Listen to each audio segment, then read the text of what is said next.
Beware of those who deliberately use aspects of the truth to deceive you and others. When someone tells you something that is true but intentionally leaves out important information that should be included for full comprehension on your part to take place, they can create false impression.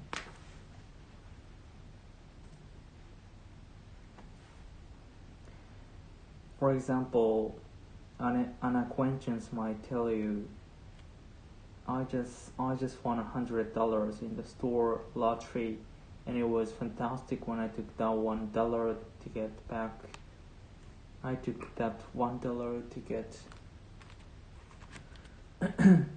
back to the store and turned it in for $100.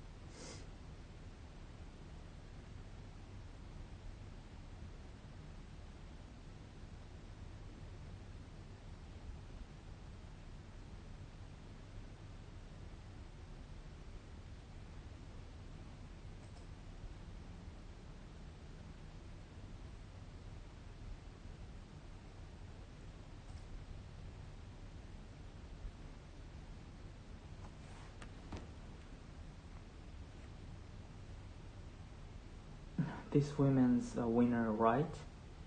Maybe not. In fact, you later learned that she had purchased not one ticket but instead 200 for this specific lottery, and only one of these a winner. Eventually, you realized this woman who you thought was lucky or fortunate is in fact a huge loser. Although she didn't say anything false, she clearly left out important information and likely did so on purpose. That's called a half-truth, which is not technically a lie, but it's just as dishonest.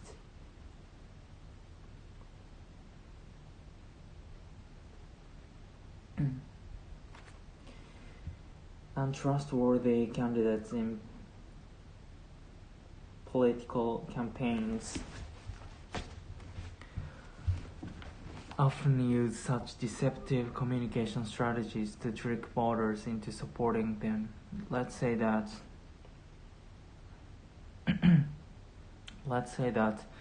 during Governor Smith's last term, her state lost 1 million jobs but gained 3 million new ones.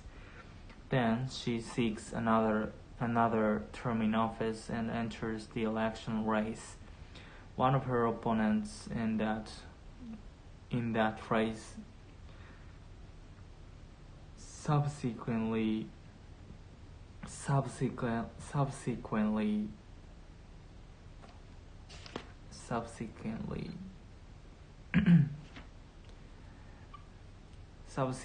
begins a multimedia advertising campaign saying, during Governor Smith's term, the state lost 1 million jobs. That is indeed true, but at the same time it is intentionally deceptive. A more honest statement from her opponent would have been, during Governor Smith's term, the state had a net gain of 2 million jobs. Advertisers sometimes use half-truth as well, because it's illegal in many countries to openly make false claims about product or service. Some advertisers try to mislead you with the truth. An ad might consequently boast 9 out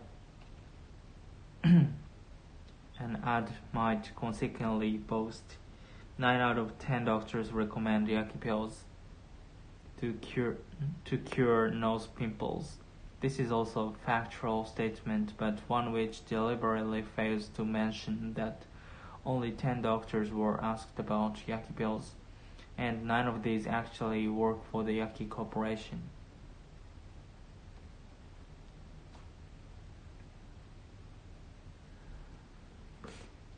No one knows better than your mother, right? But does she know how much underwear you own? Jackie International does. Or the number of ice cubes you put in a glass. Coca-Cola knows that we put 3.2 ice cubes in a glass and prefer cans to pop out of vending machines at the temperature of 2 degrees. Which potato chips do you usually eat first? The broken ones or the whole ones? Try asking a big snack maker. Big companies know the what, where, how, and when of their consumers' wants and demands. They figure out all sorts of things about us that we don't even know ourselves. Most companies research us in detail and collect mountains of facts about our buying habits and preferences. Did you know that 51% of all males put their left pants leg on first, whereas 65% of women start with the right leg? Nothing about our behavior is sacred. A study showed that 68% of consumers prefer their toilet paper to unwind over the spool rather than under. But Americans are not always easy to figure out.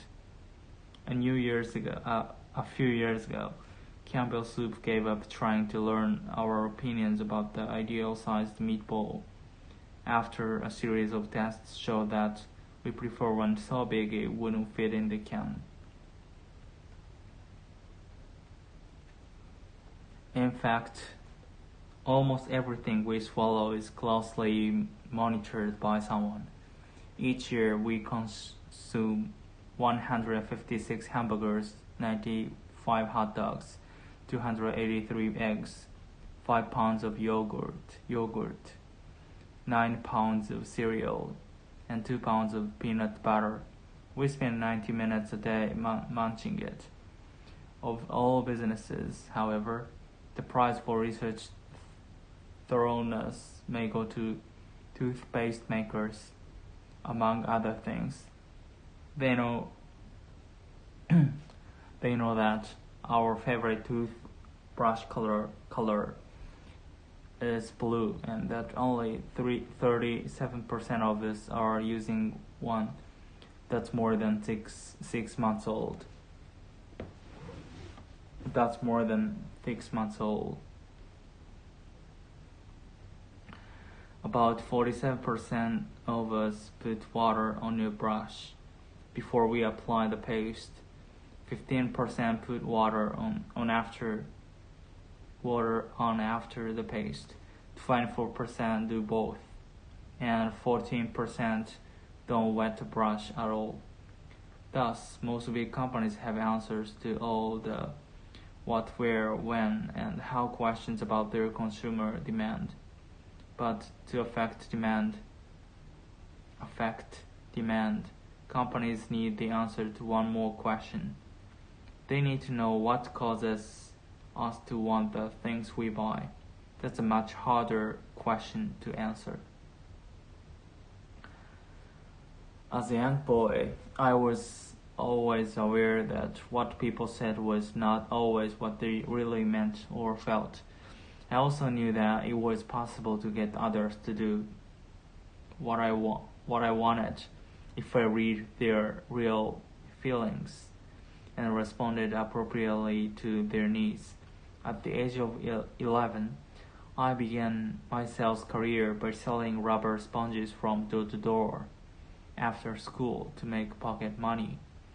I quickly figured out how to tell if someone was likely to buy from me or not.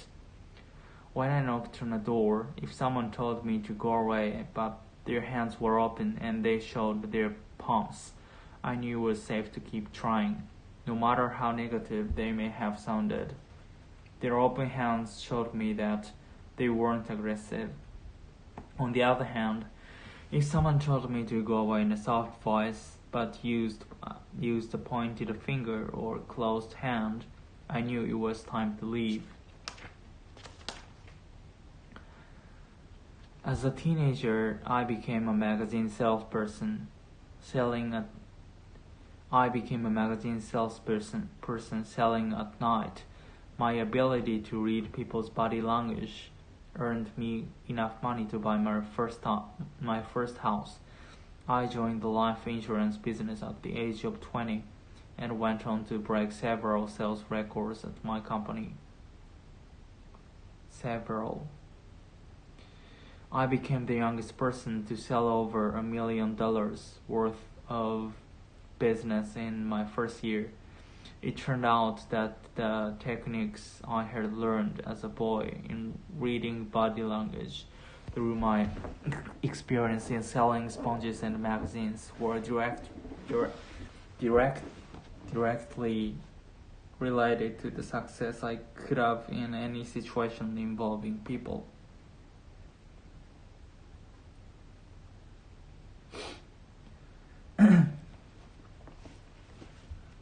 Most researchers now agree that words are used mainly for giving information, while body language is used for communicating attitudes and feelings. In some cases, however, body language can be used as a substitute for verbal messages. Reading body language is a skill that can be learned because in any culture, words and body movements occur together in highly predictable patterns. Thus, a well-trained person can tell what movement someone is making simply by listening to what he or she is saying. A person who is trained to read body language can also guess which country someone is from just by watching his or her gestures.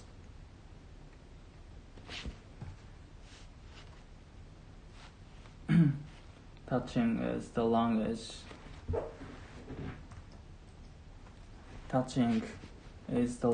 of physical intimacy. Touching is the language of physical intimacy. Because of this, touch can be the most powerful of all the communication channels. In May 1985, Bridget Gurney was trapped for 6 hours beneath the collapsed construction crane in New York City. Throughout her ordeal, she held the hand of a rescue worker who stayed by her side as heavy machinery removed the tons of twisted steel from her crushed legs. A stranger's touch gave her hope and the will to live. Touch appears to affect the sexes differently. Women sometimes react much more favorably to touch than men. In an interesting study, psychologists asked a group of nurses to lightly touch a patient once or twice shortly before the patient underwent surgery. The touching produced a strongly positive reaction, but only among women. It appeared to lower their blood pressure and anxiety levels both before and after surgery. For men, however,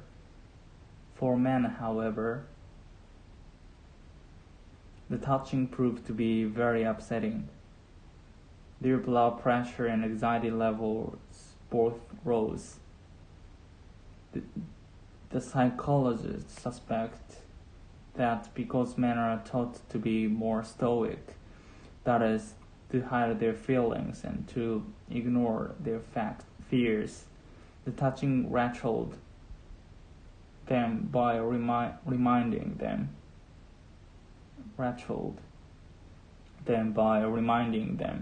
that life is fragile. That life is fragile.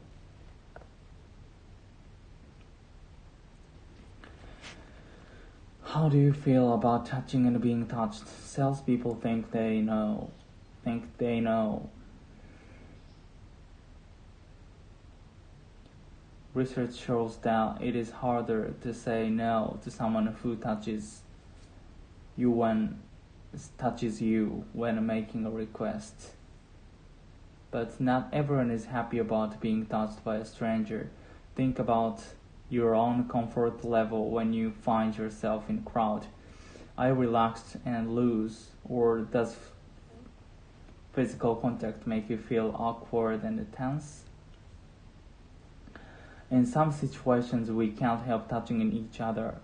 Take a crowded elevator, for instance.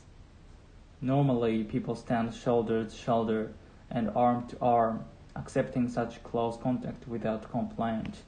The rule seems to be touch only from shoulder to elbow. Touch only from shoulder to elbow, but nowhere else. Even though the Japanese are regarded as a non-touching society, their crowded cities force them to be jammed into subways and trains.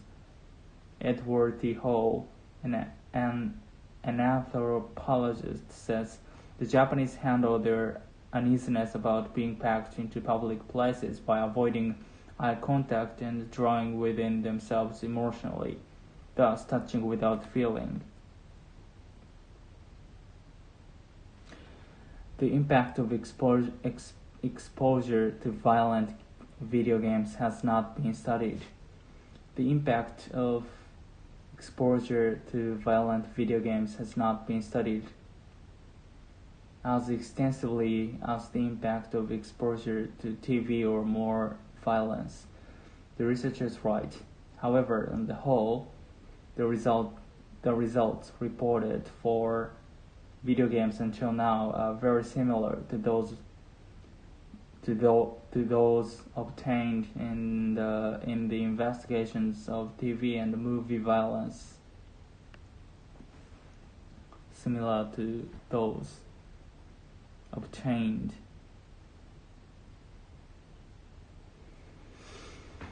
Among the effects of violent game playing are increases in psychological arousal,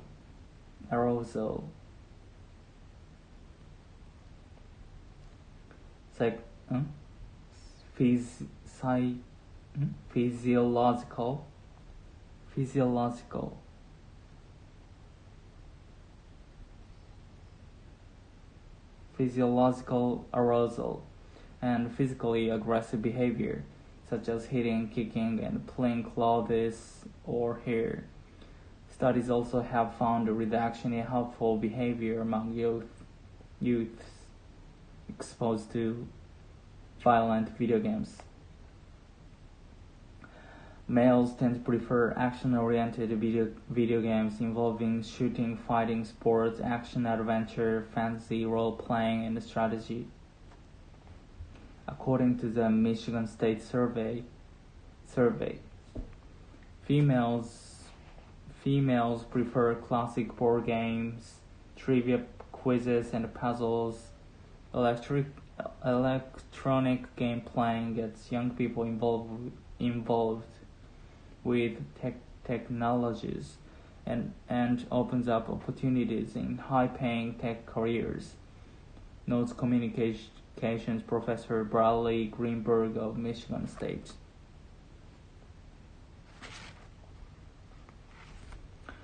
It is believed that these opportunities go to boys because they spend more time working with electronic games and computers, says Greenberg. If girls become more involved with technology at an early age, it is likely that the interest in technology will continue into the work world. If females do become more involved in technology fields, including game development, they may create less violent games that promote cooperation rather than aggression. Video games are in 80% of U.S. homes with children. They gathered $6 billion in 2000 and $11 billion by 2003. All indications are that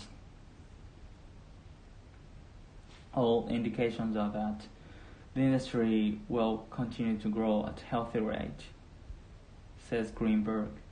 The emerging market is for games designed more with girls in mind. That the emerging market is for games designed more with girls in mind, that engage them for longer periods of time and force them to further investigate the technology behind the games. The next frontier involves transferring video game technology to educational settings and using the young people's fascination with the games to involve them more with innovative teaching technologies. Until that day comes, however, more awareness is needed of the impact of violent games on young people's behavior, Anderson and his colleagues conclude.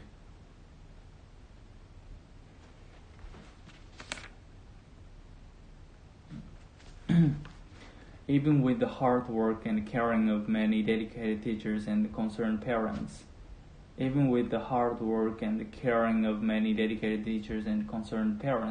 the U.S. continues to have a reading problem. According to the National Center for Educational Information, 38% of fourth grade students cannot read and understand a short paragraph of the type found in a simple children's book.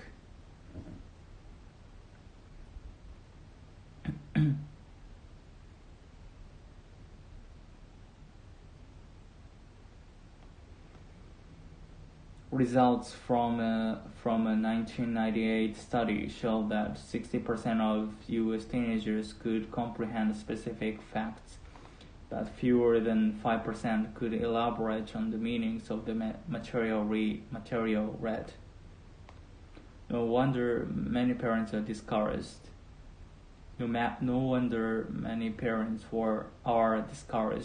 But they needn't be.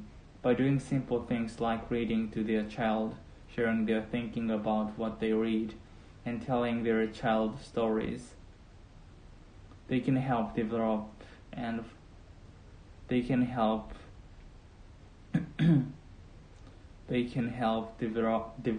the foundation needed for children to become good readers and learn that reading is not a chore but a lifetime adventure.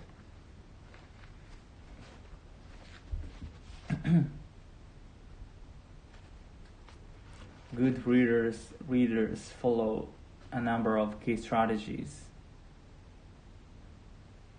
Whether they are reading a magazine or a textbook. Firstly, they create a wide range of mental and visual images as they read to feel involved with what they are reading. Then, they use their background and relevant prior knowledge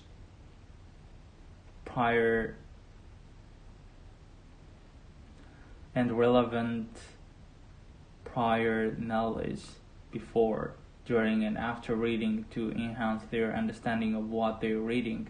They also make and ask questions before, during, and after reading to clarify meaning, make predictions, and focus their attention on what's important.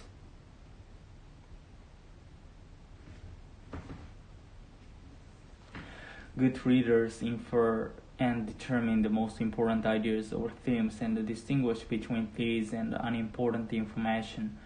Next, they track their thinking while reading to get the overall meaning. Finally, if they have trouble understanding specific words, phrases, or longer passages, they use a wide range of problem-solving strategies, including skipping ahead, rereading, asking questions using a dictionary, and reading the passage aloud to fix up their understanding. Reading is fundamental to success in life. It's that simple. Reading opens the door to virtually all other learning. You have to be able to read to learn mathematics, science, history, engineering, mechanics, political science, not to mention to surf the web or figure out how to operate that new DVD player.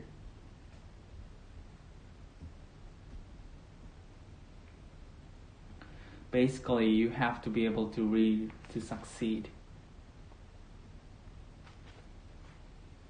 People may decide to study foreign languages for various reasons. They may do so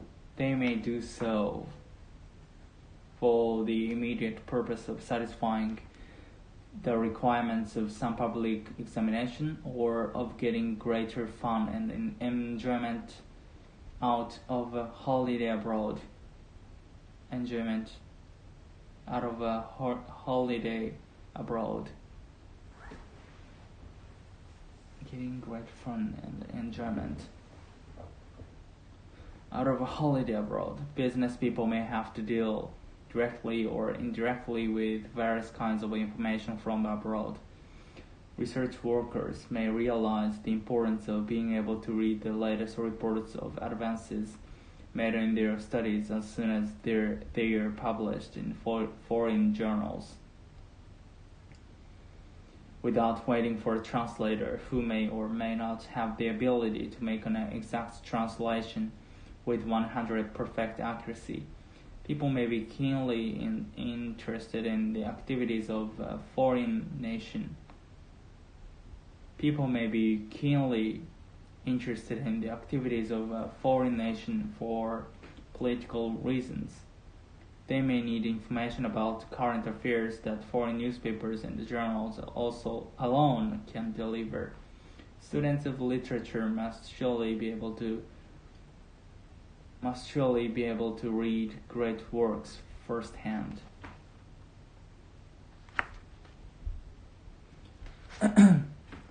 Learning a new language implies entering a new world, and it inevitably leads to widening of intellectual experience. Learning a new language well enough to be able to understand it when heard to speak it. Learning a new language well enough to be able to understand it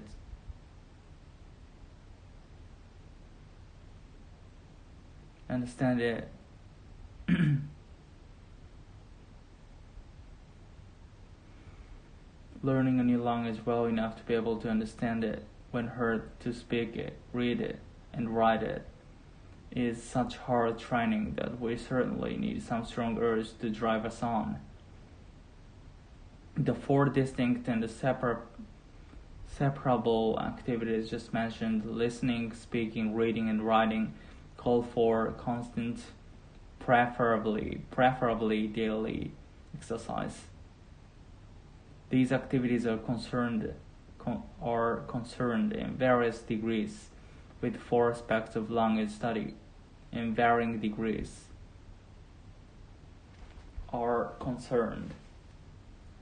These activities are concerned in varying degrees with four aspects of language study: pronunciation, grammar, vocabulary, and idiom.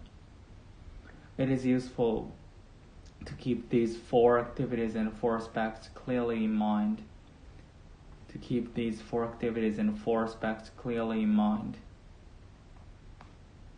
Learning a new language calls for no great originality of mind or critical talent, but it does demand an eager intellectual curiosity and a constant and lively interest in the endless ways in which human ideas may be expressed. It demands quick observation, first of all, reasonable ability to mimic and imitate, good powers of association and generalization, and a good memory.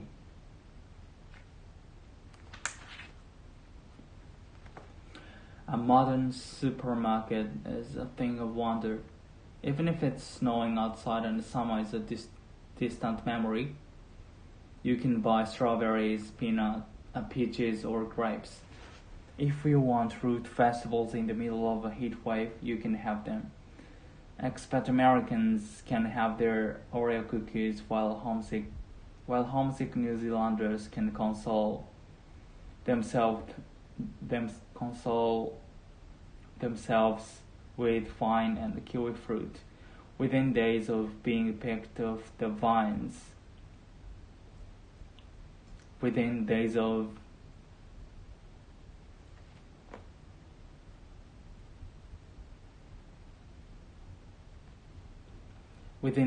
being picked off the vines, the fruit is in your trolley, tasting of spring as the leaves are falling outside.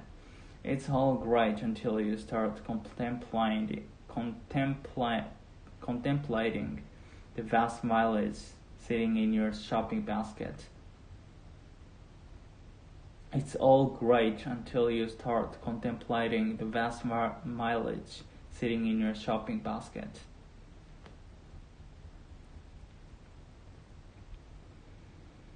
Trolley, contemplate. Those kiwi fruits have traveled nearly 20,000 kilometers or 12,000 miles. They've flown in a plane and traveled by road. By the time they reach the supermarket, they're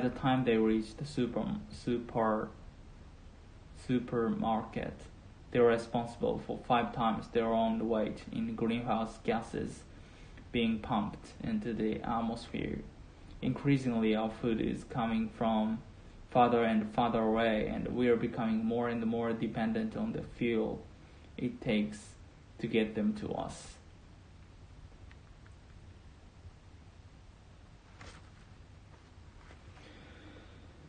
This dependence was illustrated very clearly during the September 2000 fuel price protests in Britain. Inspired by similar actions in France, a group of farmers and lorry drivers decided to blockade the Stanlow oil refinery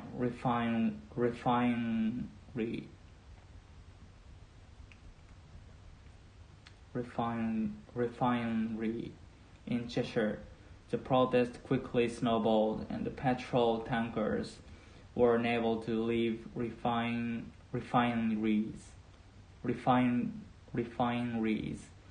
Panic buying saw more than 90% of petrol stations run dry, and with supplies unable to get through, supermarket shelves quickly emptied. It's estimated that food now accounts for as much as 40% of all UK road freight, and the international food trade is increasing faster than the world's population and food production. In other words, food is moving around more than ever, and the environmental impact could be huge. Despite the UK's cool climate being perfectly suited for growing apples, nearly 3/4 of the apples in the UK are imported, and more than 60% of Britain's apple orchards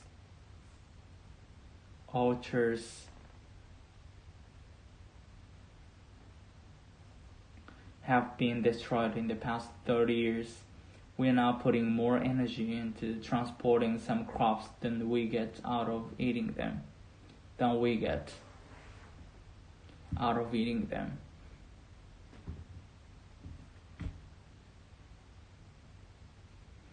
For every calorie of lettuce imported to the UK from America's west coast, for every calorie of lettuce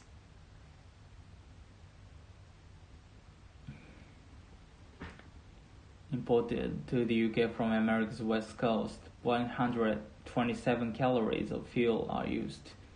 Put it another way, flying over a kilogram of Californian lettuce uses enough energy to keep a 100-watt light bulb light bulb glowing for 8 days.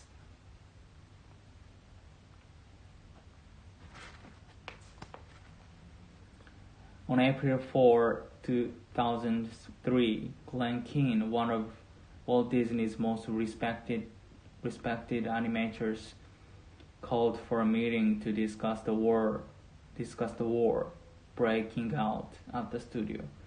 Disney's animators have settled into two opposing camps. Those who were skilled in computer animation and those who refused to give up their pencils.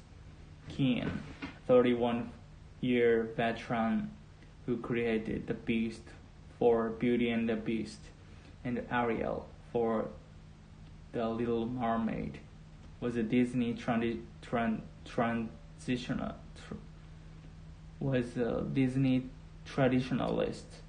but after a series of experiments to see whether he could create computer animated ballerina, his opposition softened. So he invited the 50 animators to discuss the pros and cons of both art forms, calling his seminar "The Best of Both Worlds."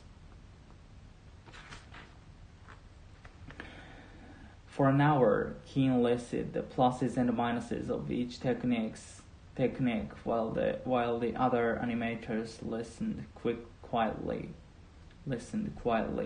After a few questions, the crowd burst into chatter as animators shouted over one another, some arguing that computers should not replace people, and others expressing fears that they would be forced to draw by hand.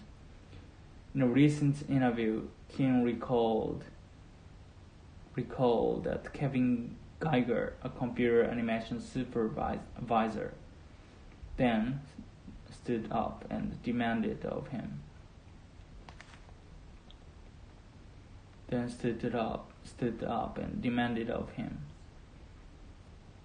If you can do all this cool stuff that you're talking about, that you won't see in animation, but you have to give up the pencil to do it, are you in? Keane hesitated before answering, "I'm in."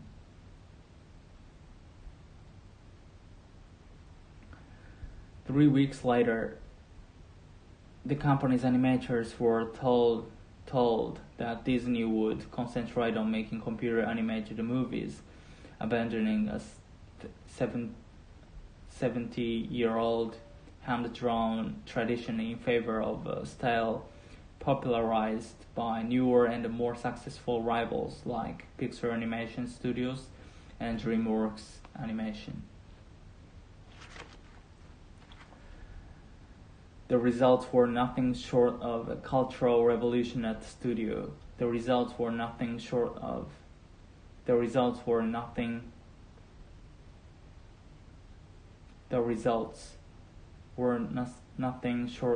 cultural revolution at the studio, which is famous for the hand-drawn classics championed by its founder, Walt Disney, like Snow White and the Seven Dwarfs and Peter Pan. 2 years and a half after that decision, Disney released Chicken Little, the first of 4 computer animated films developed at the newly reorganized studio. The company hoped that this movie, along with others like Meet the Robinsons, American Dog, and Keane's Rapunzel Unbraided, would return Disney to its past glory. There was a lot more than pride, however, riding on its success. Animation was once Disney's heart, a profitable lifeline that fed the company's theme park, book, and home video divisions, and destroying profit was as essential to Disney in those days and restoring profit was as essential to Disney in those days as regaining its reputation.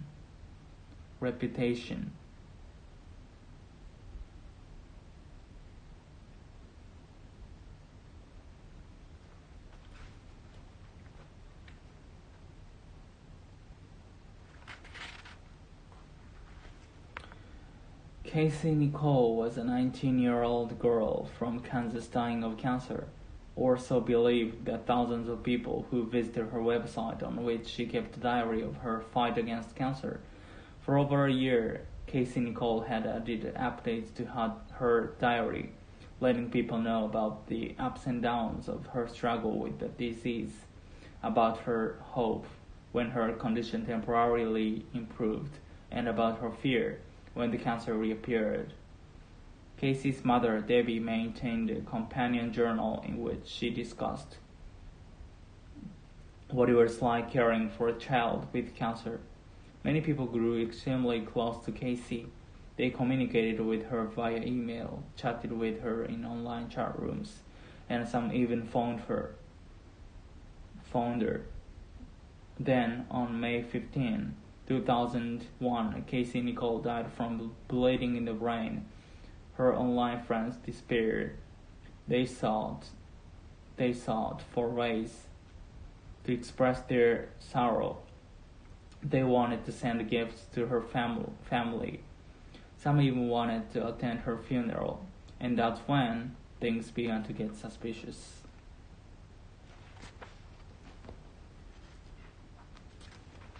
Casey's mother refused to provide anyone with information about where the funeral was being held or where to send gifts.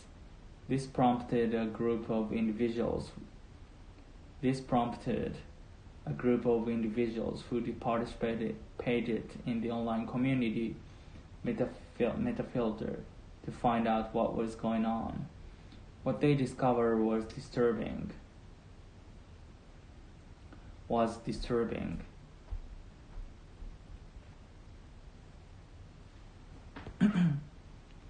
What they discovered was disturbing.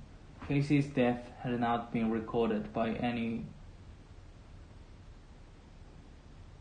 obituary they could locate, nor could anyone remember ever having met Casey in person. They began to wonder if Casey actually existed. Their fears were proved a few days later when Debbie Swanson, a 40-year-old woman from Kansas, confessed that she had invented Casey and written all the diary entries herself. The photos of Casey that appeared on the site were simply pictures of a neighbor, used without the neighbor's knowledge. Whenever anyone had thought that they were emailing Casey, it was actually Debbie they were communicating with. Debbie Swanson remained unwilling to admit her fault in her confessions, claiming that Casey was real in a way because the character of Casey was a blend of a number of cancer victims whom Debbie had known. She added that she hadn't realized so many people were reading the diary. This hardly satisfied the thousands of people who felt cheated because their kindness and sympathy had been taken advantage of. The FBI even looked into the case, but determined that because Debbie Swanson hadn't gained money from the hoax, she hadn't actually committed a crime, which was serious enough to take her to court.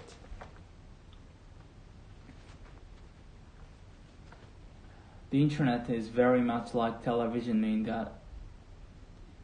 that it takes time away from other pursuits, provides entertainment and information, but in no way can compare with the warm personal experience of reading a good book.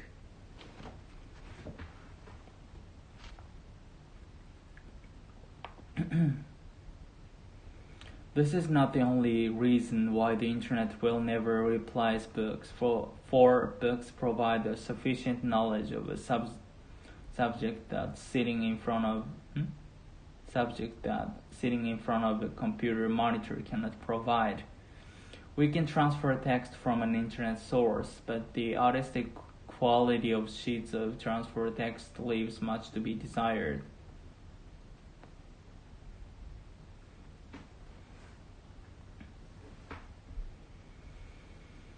A well-designed book makes the reading experience important. The book is still the most compact and economical means of conveying a lot of knowledge in a convenient package, and this is what makes it popular. The idea that one can carry in one's pocket a play by Shakespeare, a novel by Charles Dickens, or the Bible in a small book with a stiff paper cover is incredible. We take such uncommon convenience for granted, not realizing that the book itself has undergone quite an evolution since the production of the Gutenberg Bible in 1455 and Shakespeare's Book of Plays in 1623.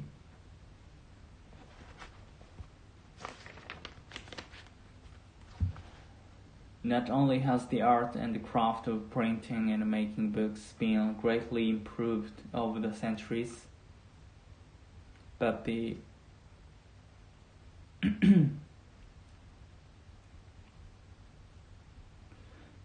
great variety of subject matter now available in the book is surprising. But the great variety of subject matter now available in books is surprising, to say the least. In fact, the internet requires the constant entry of authors and their books to obtain the information that makes it a useful tool for research and learning. Another important reason why the internet will never replace books is because those who wish to become writers want to see their works permanently published as books, something you can hold, see, feel, look through, and read at your leisure without the need for an electronic current. Apart from a lamp, the writer may use a computer instead of a pen and a pad, but the finished product must eventually end up as a book if it is to have value to the reading public.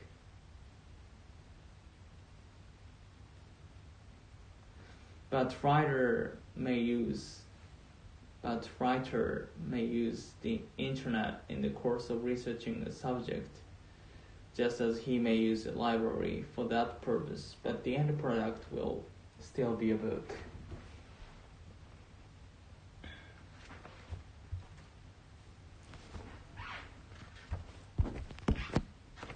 In any public spaces, there will be groups of people having face-to-face conversations. These conversations are not perceived as annoying. No one is suggesting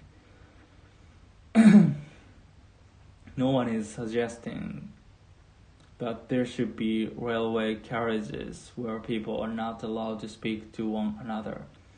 Logically, the sound energy created by two people conversing face-to-face should be twice that created by one person conversing with an unheard partner on their mobile phone, yet the latter appears to be more annoying.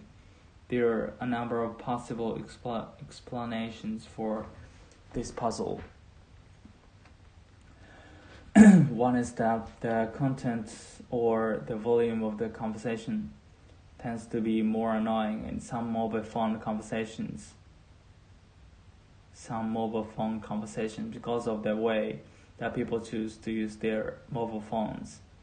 Some people may speak very loudly, or they may have chosen loud and intrusive ringing tones. Excessive loudness is a major cause of annoyance for all sorts of sounds. It is possible that people's perception of colored by just one or two bad experiences of intrusive mobile phone use, or reflect media concerns over new technology. Another possible factor is the novelty of the mobile phone technology. People are used to others having face-to-face conversations in public spaces and have learned to ignore them. The mobile phone is relatively new and hence more noticeable. In the United Kingdom, almost 70% of households now own at least one mobile phone. However, such widespread usage is still relatively new.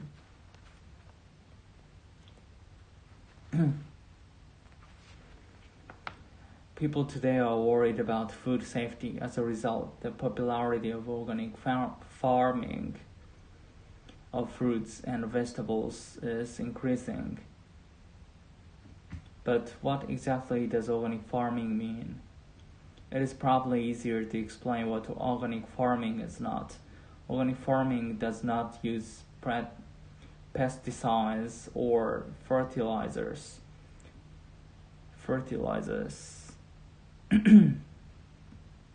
Instead, this style of farming uses natural methods to protect plants and help them grow. So organic agricultural products are thought to be generally safer than non-organic ones. In the United States, about 2% of all food is grown using organic methods. The U.S. government officially licenses farms as organic if they pass an examination. Presently, there are about 10,000 increased farmers in the U.S., and this number is growing by about 20% a year.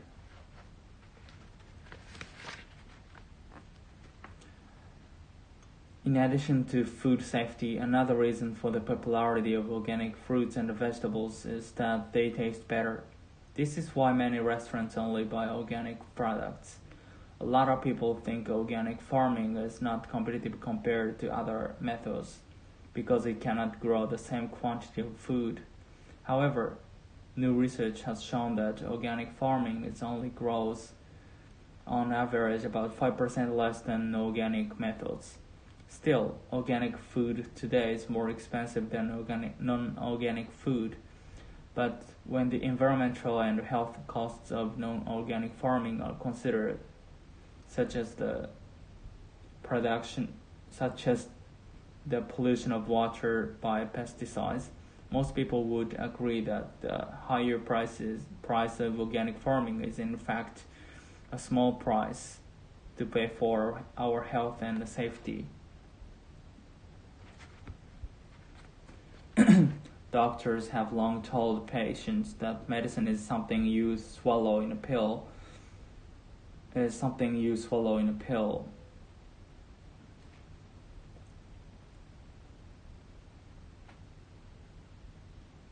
But evidence is growing that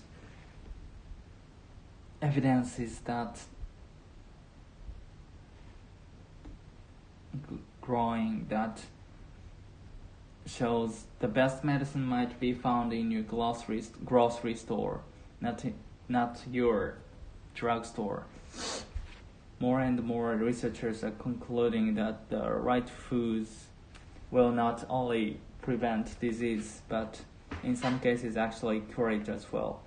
Most major diseases can be reversed through approaches using good nutrition, said Dr. Joel Furman, a doctor who specializes in nutritional medicine as an alternative to surgery and drugs.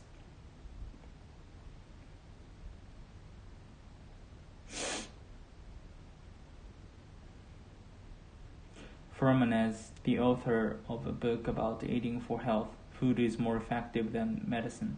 He stated, all we've got to do is eat right, and disease melts away.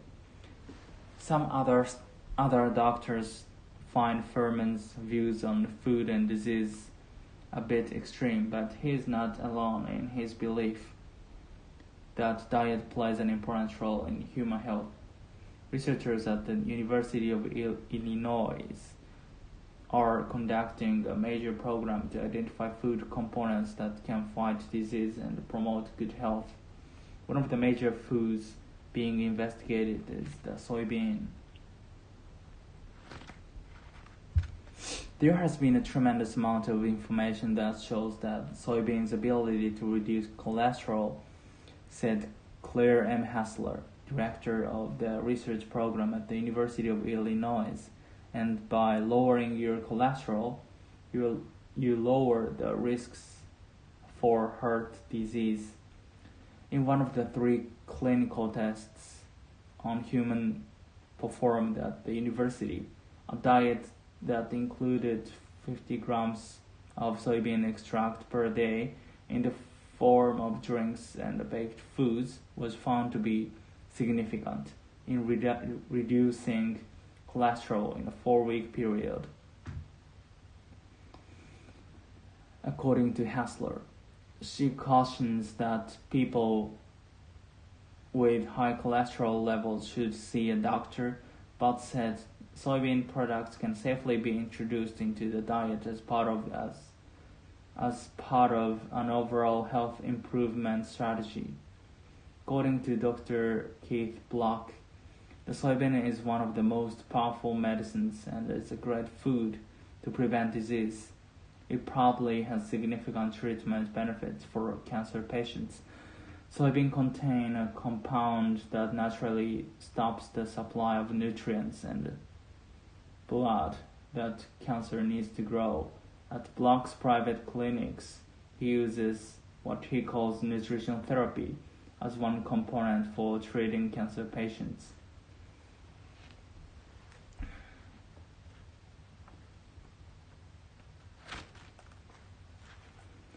Ordinary household dogs with only a few weeks of basic puppy training learn to accurately distinguish between beneath and breath samples of lung and breast cancer patients and healthy subjects.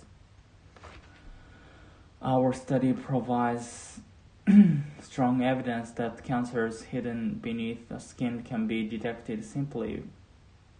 Our study provides strong evidence that cancers hidden beneath the skin can be detected simply by dogs examining the smell of a person's breath, said Michael McCulloch, who led the research. Early detection of cancers greatly improves a patient's survival chances, and the researchers hope that man's best friend, the dog, can become an important tool in finding cancers early. The new study is scheduled to appear in the March issue of the journal Integrative Cancer Therapies was conducted by the Pine Street Foundation, a cancer research organization in San Anselmo, California. Dogs can identify chemical traces in the range of parts per trillion.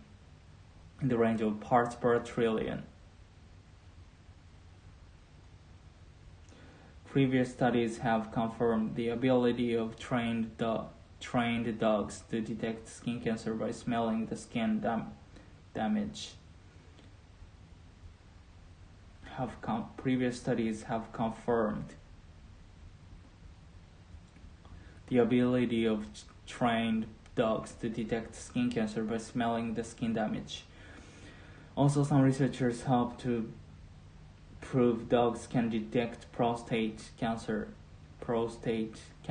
by smelling patients' urine to prove dogs can urine. Dogs' scent ability to detect the scent of cancer was something that was often discussed for many years, but we felt it was appropriate to design a thorough study that seriously investigated this topic to see if it is really effective, said Nicholas Brofman, Executive Director of the Pine Street Foundation.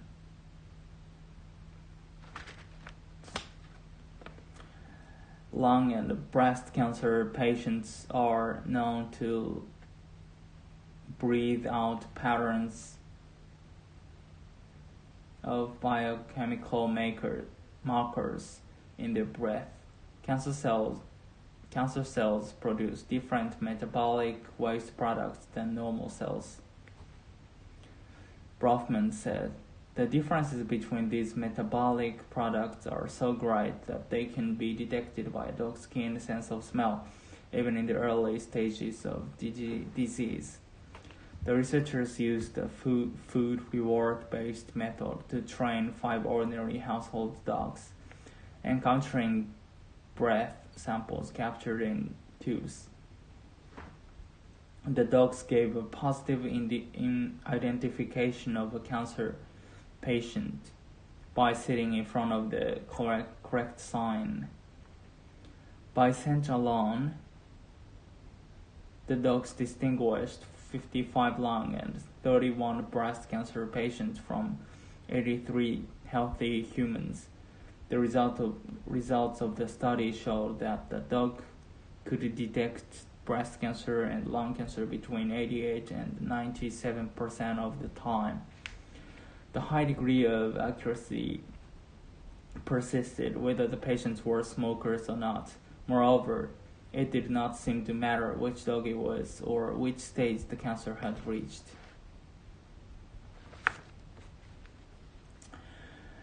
If everybody on Earth consumed as much oil as the average American, the world's known reserves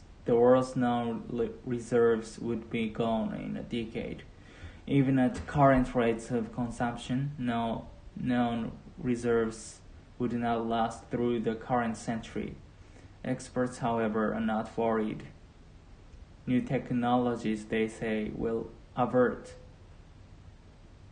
New technologies, they say, will avert a global energy crisis. Already, all companies have developed cheaper ways to find oil and extract it from the ground, effectively extending the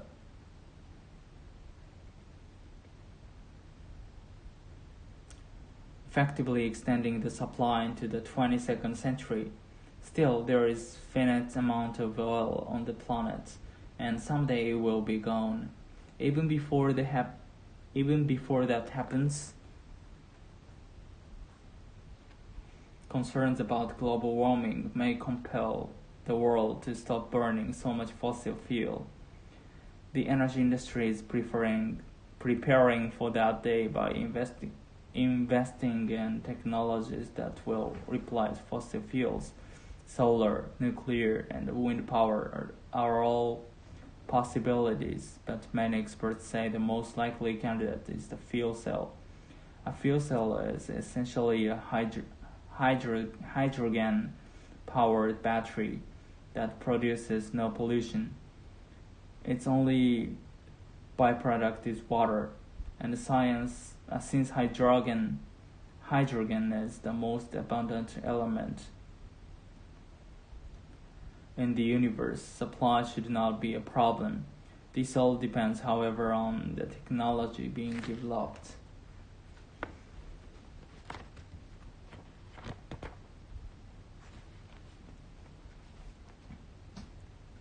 Neglect of the mind-body link. Neglect of the mind-body link by technological medicine is actually a brief aberration when viewed against the whole history of a healing art. In traditional tribal medicine and in Western practice from its beginning in the whole work of Hippocrates, the need to operate through the patient's mind has always been recognized. Until the 19th century, medical writers rarely failed to note the influence of grief, despair, or discouragement on the onset and outcome of illness, nor did they ignore the healing effects of faith, confidence, and peace of mind. Contentment used to be considered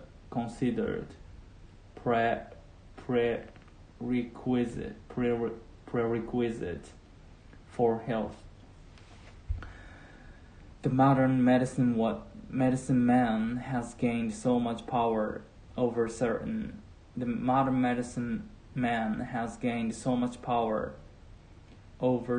diseases through drugs, however, that he has forgotten about the potential strength within the patient. One elderly physician friend recently told me of reading the diary of his uncle, also a doctor. In the early years, the diarist always recorded what happened to the individual or the community prior to an illness or epidemic. But as medicine became more technological, this part of the history grew less and less important to him, and finally was omitted altogether.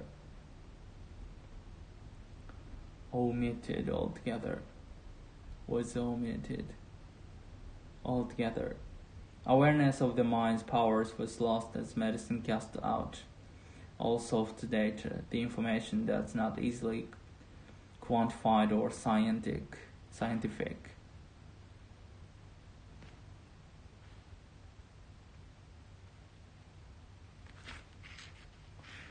A fly can do one thing extremely well. Recently a team of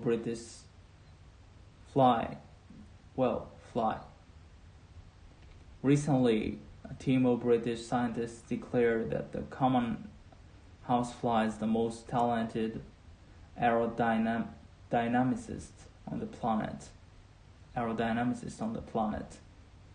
Superior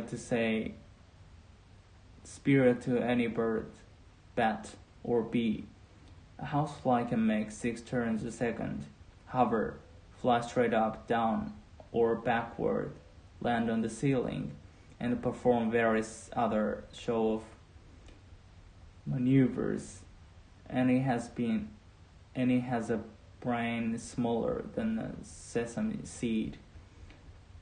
Michael Dickinson, who studies fly flight in his lab at the California Institute of Technology, says the housefly isn't actually the best flyer. Hoverflies are the be-all and end-all, he says. They can hover in one spot, dash to another location, and then race back to their original hovering point precisely. Scientists, engineers, and military researchers want to know how creatures with such small brains can do that. Maybe they could reverse engineer a fly to make a robotic device.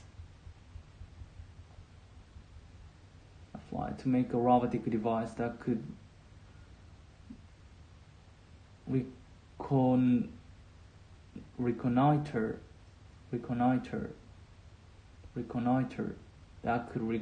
dangerous places such as earthquake zones or collapsed mines.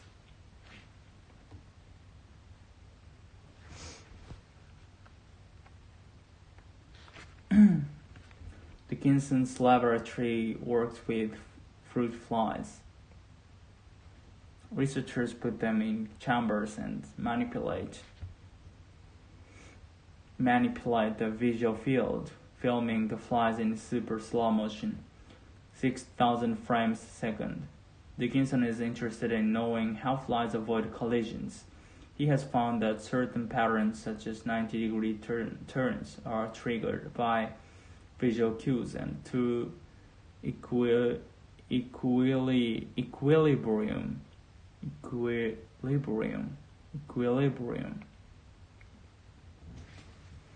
organs on their backs that function like a gyroscope. Flies have only a dozen muscles for maneuvering, but they are loaded with sensors. In addition to their compound eyes, which flies have only a dozen muscles for maneuvering, but they are loaded with sensors. In addition to their compound eyes, which permit panoramic imagery and are excellent imagery.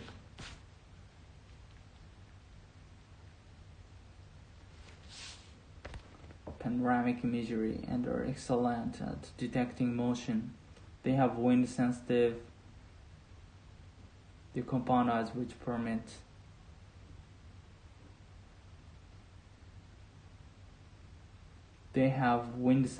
hairs and antennae. They also have 3 light sensors on the tops of their heads, which tell them which way is up. Roughly 2/3 of a fly's entire nervous system is devoted to processing visual images. They take all this sensory data and boil it down to a few basic commands.